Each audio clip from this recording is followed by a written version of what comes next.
Alright, what's going on, y'all? Welcome to the Pioneer Podcast. I am your host, Kai Davis, and here I am today with Kenna and Michael, also from the Pioneer. Alright, let's talk about just work, you know what I mean? Because, a common way to survive in America nowadays is working so that you can pay for life, I guess. Alright, now, where are y'all currently working at the moment? I currently work as a manager at an Asian food restaurant, and then I also work for the Pioneer, so I have 2 jobs right now. Right now, I'm just working here, and that's about it. School and OCCC. A lot of OCCC. Okay. Pretty much live here, seems like. I feel like that sometimes, though. This office is cozy. Oh, yeah. It is It's cozy. very cozy. Alright. I was playing God of War on that TV one time. That was nice. Man, imagine getting paid to play video games, man. Yeah, That'd be it was crazy. very enjoyable. I got very used to it. Yeah. Alright, now, there are so many, there are the good parts about working, and then there's, I feel like there's a balance whenever it comes with work. It's there's a good, and then there's a bad. With that in mind, though, what do y'all feel like is the best, industry to work in at this point? I would say when it comes to money, I would personally go for transportation or something, like driving for UPS, FedEx, or getting a CDL. You can make 6 figures with that. And those are the kind of jobs you don't need any kind of higher education for, so very accessible. And you get to, travel around, meet some very interesting people. When I was working there, I met some very interesting people. Some cool ones and some not some cool ones, but it's just part of the job. But you also get paid $18 an hour. So. That's really good. That's- Holy cow, that's more than a teacher makes. Oh, yeah. That's you crazy. easily make more than a teacher doing that. Everyone makes more than a teacher. I never really think about jobs like that. I feel like when we're talking about what's the best fields to go into, people would say doctor, lawyer, things that make a lot of money, but I also feel like enjoyment is a huge part of a job, and accessibility is another huge part of a job.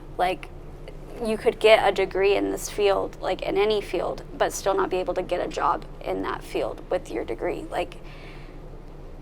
College has just become so inaccessible. So. No, that's really valid. Sometimes it's harder for some people to actually, get that position, especially whenever they don't have, the educational background for it, or if they're just not accepting anyone. Yeah, 100%. Yeah, I would say the enjoyment part is very big, too. That's why I keep doing this, because of how much I enjoy it, even though it doesn't pay nearly as much as when I was making before. Right. But I enjoy it so much more and way less stressful, believe it or not. I'll say it is really interesting that y'all both kind of brought up that little debate between the happiness versus the money in the end, because it's at this point it's you got to choose one or the other. Mm-hmm. Yeah, it seems like that sometimes. Yeah, especially in today's America, it's you either have to choose money or your own personal enjoyment, and there's really no in between, and it's extremely frustrating and very disheartening when, especially being in your early 20s or mid 20s, just trying to find out what career you want to do. It's just difficult. Just a lot of it takes a lot of exploring, but you feel you don't have all the time to be able to do it. And college is such a business decision. You can't just go to college and get any degree. You're paying thousands upon thousands of dollars to go to a school to get a degree, to hopefully get a job. So it's I've always have viewed college as a business decision rather than something fun that people can do. That's kind of an interesting way to put it. That is a very interesting way to put it, because depending on what field you want to be in, depending on the types of people that you kind of want to be around as well, college really is kind of that business decision in the end. which kind of speaking of that, you really do meet, like, whenever it comes to like college and work and all that, you do meet like a good variety of people and a good amount of people that, you know, you could just be in this industry with for the rest of your life. Good connections. Exactly. Connections Yeah. is so important, man. Yeah. Right. But speaking of like the interesting people that you meet and all that, who are some interesting people that y'all have met while working?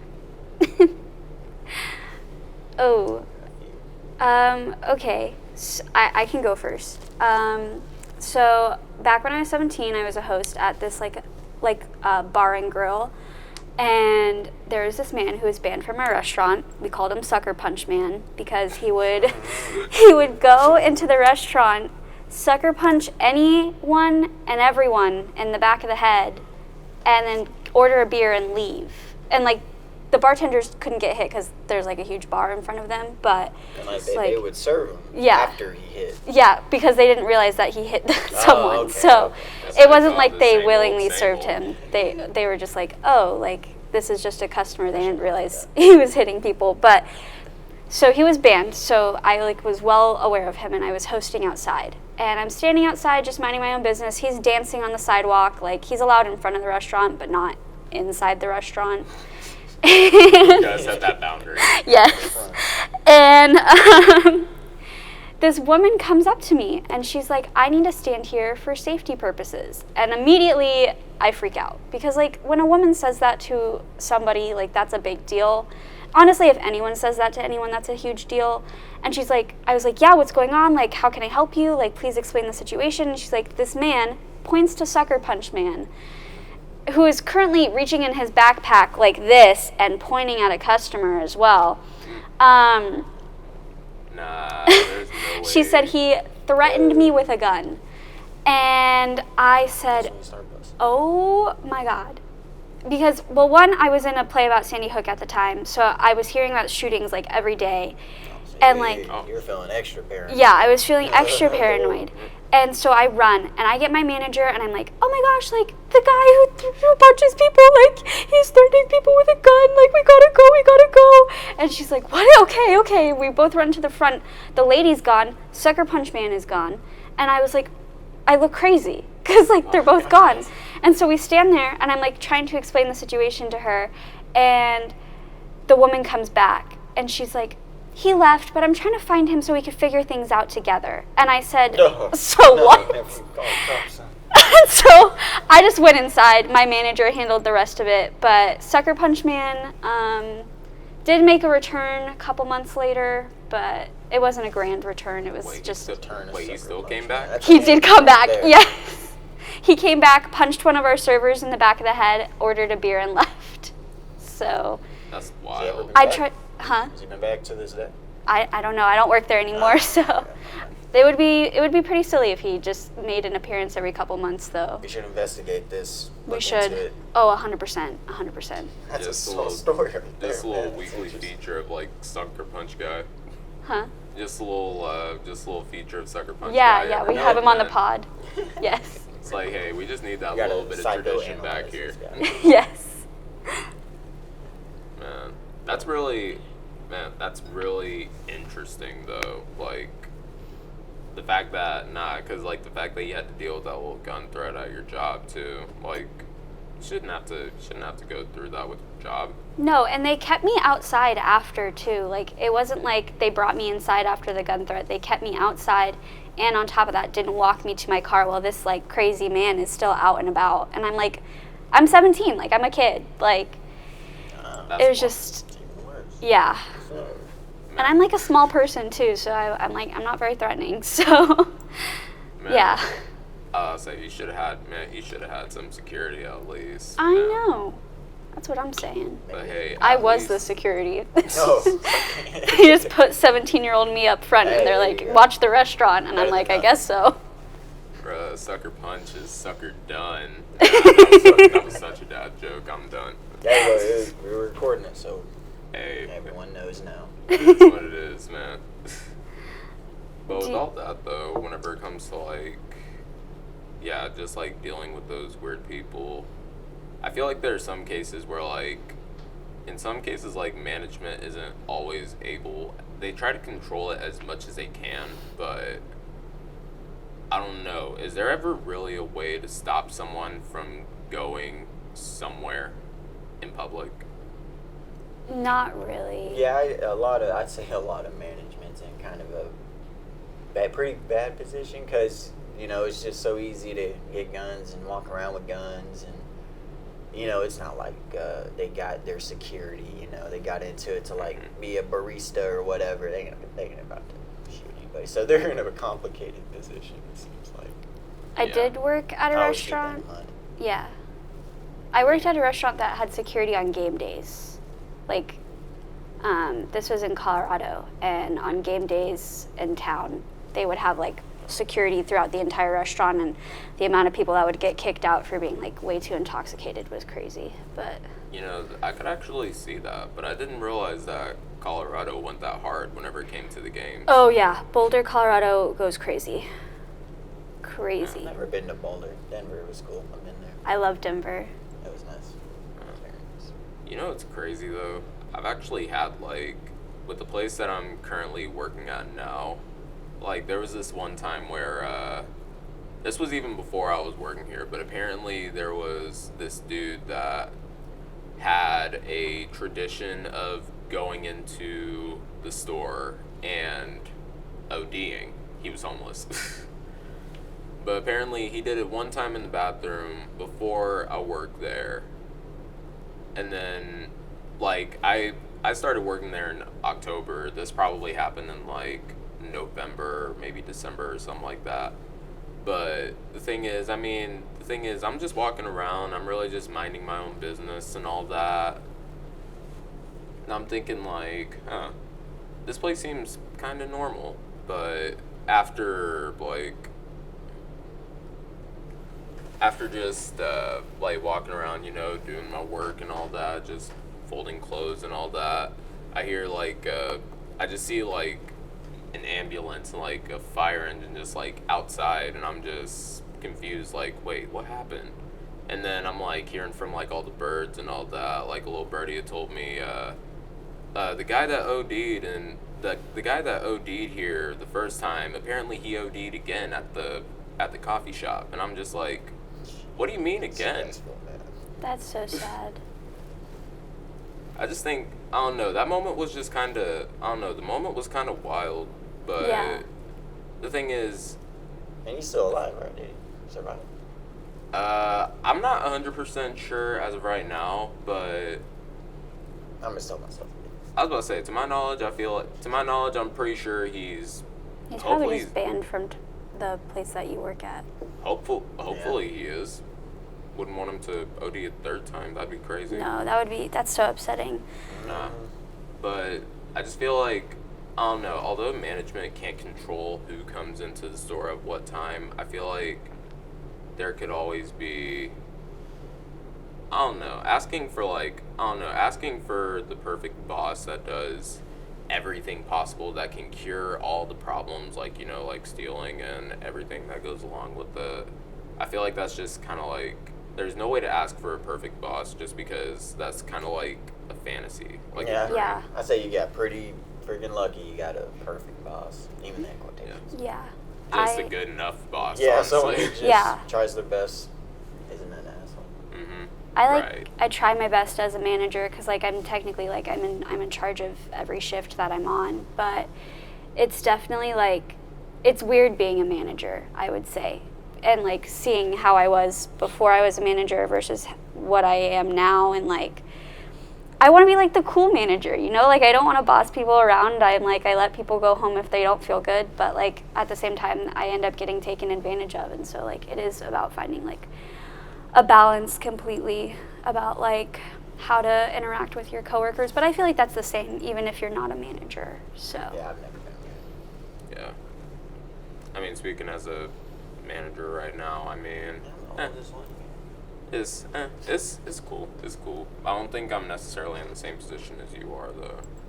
yeah, are you a manager at your other job that you work at? technically I'm a manager here, not like an official manager. I but, knew that, you but know, yeah. editor in chief. Yeah. Okay. I didn't know if you were double managing it up. Oh no, Okay. I couldn't be a manager. I couldn't be a manager full time. But besides that, though, I don't know. It's like just just dream jobs and all that. Just kind of being the boss of your own position in a way. Like, do you feel like? I would say that's being your own boss. I would say at this point is my biggest dream, really. Because I guess we should start the first dream I had when I was a little kid. I wanted to be a video game designer. So what kind of games did you want to design? Just games. I didn't really know much of anything at the time. I was like, I like video games, so I want to do that. And then as I got older, I started downloading some like these little programs and like Unreal Engine and stuff that you could make stuff. And then what I made was horrible. I don't even want to talk about it. It was so bad. It was like some with the elf. It was so, and like some it was stupid. Reality just kicked in. Oh yeah. And then but I wanted to keep going, so I went to more Norman and tried to get into coding. Wasn't into that, but I was into design, so that's when I started taking pictures and getting into photography. And this is when I was about 16, 17.